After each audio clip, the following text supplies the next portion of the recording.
Good morning, I'm Craig DeGrelli. It's Tuesday, April 22nd, 2025, and these are your Unbiased Updates. We now know when Pope Francis will be laid to rest, the weekend funeral in Rome, and the lead-up to the sacred send-off. And Pete Hegseth, hanging in there, calls for the Defense Secretary to resign increase because of a Signal group chat about military strikes that supposedly involved his family members.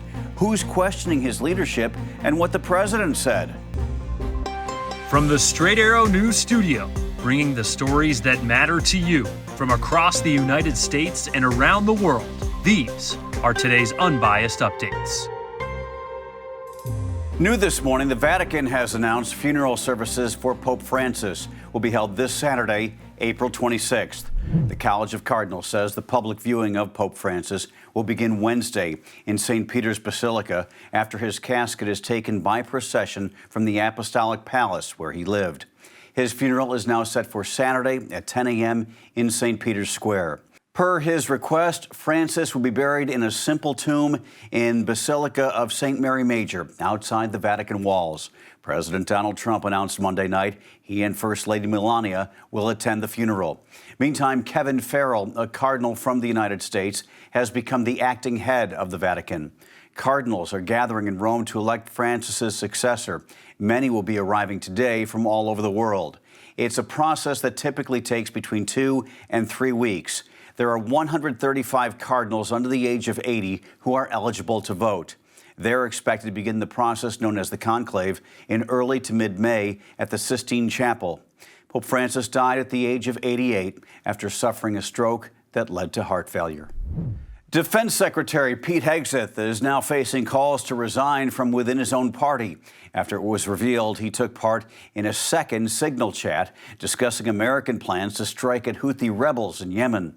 Nebraska Congressman Don Bacon, a retired military officer and prominent Republican on the House Armed Services Committee, told Political in an interview, quote, "I had concerns from the get-go because Pete Hegseth didn't have a lot of experience.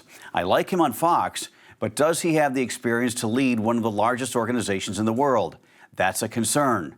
Bacon added that if reports are true about Hegseth's use of Signal, it's unacceptable, and he wouldn't tolerate it if he were in charge. Straight Arrow News reporter Lauren Keenan shows us how the Trump administration is responding to the new report. The White House is looking to replace Defense Secretary Pete Hegseth, according to one U.S. official who spoke anonymously with NPR. Hegseth is under fire for allegedly creating a Signal group chat with family members, including his wife, brother, and personal lawyer, detailing strikes on Houthi rebels in Yemen back in March.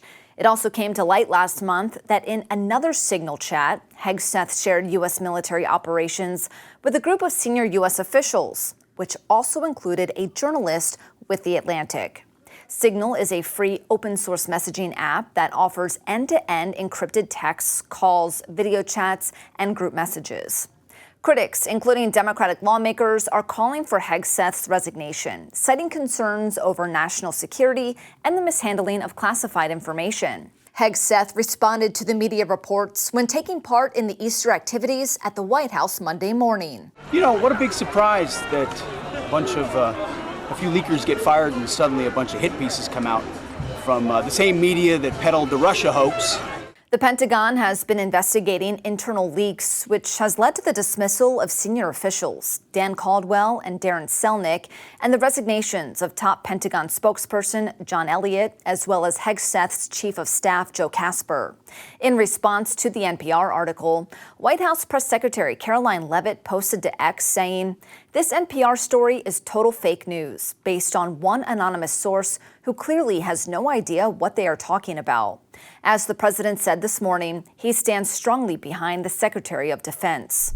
On Monday, President Trump told reporters, "Pete's doing a great job. Everybody's happy with him." That was our Lauren Keenan reporting. Congressman Bacon said in a post on X that senior Trump administration officials must assume their phones are closely monitored by China and Russia, saying they're top priority targets. He added, quote, "Our adversaries can put thousands of people in position just to monitor their phones and to penetrate perceived secure applications on non-secure phones." Harvard University is suing the Trump administration, setting the stage for a legal showdown that could take years and end up in the U.S. Supreme Court. The lawsuit comes after the federal government froze $2.2 billion in grants. Harvard accuses the government of seeking unprecedented and improper control of American colleges and universities. In a statement Monday, Harvard's president claimed, quote, "The consequences of the government's overreach will be severe and long-lasting," end quote. The Ivy League university is accusing the administration of ignoring the First Amendment and other federal laws and regulations. It is asking a federal judge in Massachusetts to declare the president's funding cutoff unconstitutional. Last week, the Trump administration announced it was freezing federal funding after the school refused to accept demands the administration claims are meant to address anti-Semitism on campus. Among the government's demands are an audit of student body views and a ban on international students who are hostile to American values and institutions. The Columbia University graduate student who is in custody in Louisiana and could be deported for leading anti-Israel demonstrations on the Columbia campus last year is now a father. The wife of Mahmoud Khalil gave birth to a baby boy in New York Monday. Khalil was not there for the birth. The federal government alleges that Khalil, who was born in Syria and is in the U.S. as a legal permanent resident, is a national security risk.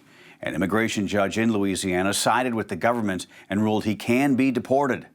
Lawyers for Khalil are now appealing. His wife, Noor Abdallah, released a statement saying Immigration and Customs Enforcement refused to allow Khalil to travel to New York for the birth of their son, saying, quote, "ICE and the Trump administration have stolen these precious moments from our family in an attempt to silence Mahmoud's support for Palestinian freedom." The years of payments put on hold for many American student loan borrowers are soon coming to an end. The Trump administration says it will resume collections on defaulted federal student loans May 5th. And after a required 30-day notice to borrowers, wage garnishment will begin later this summer. No federal student loan has been referred to collections since March of 2020, when the Education Department paused federal student loan payments and collections during the COVID-19 pandemic. As of the end of 2024, about 5.5 million borrowers were in default. Education Department officials said Monday less than half of borrowers are current on their student loans. The department says borrowers will be encouraged to enroll in income-driven repayment programs or participate in loan rehabilitation, among other options. Finally, the NHL playoffs are underway, with hockey's holy grail, the Stanley Cup, the big prize that will go to the team that wins 4 series and 16 games in about 2 months. In Washington, the magical year for Alex Ovechkin continues. Just weeks after breaking Wayne Gretzky's record for most goals ever in the NHL, Ovechkin scored his first game-winning overtime goal as the Capitals defeated the Montreal Canadiens 3-2 in the first game of their first-round series. Ovechkin, who is in his 20th season, took a pass from Anthony Beauvillier and fired it home. It was his second goal of the game as the Capitals won Game 1. What a leader. He is full of passion. Those are your unbiased updates for this Tuesday. We'll see you back here tomorrow. For all of us here at Straight Arrow News, I'm Craig DeGrelli. Have a great day.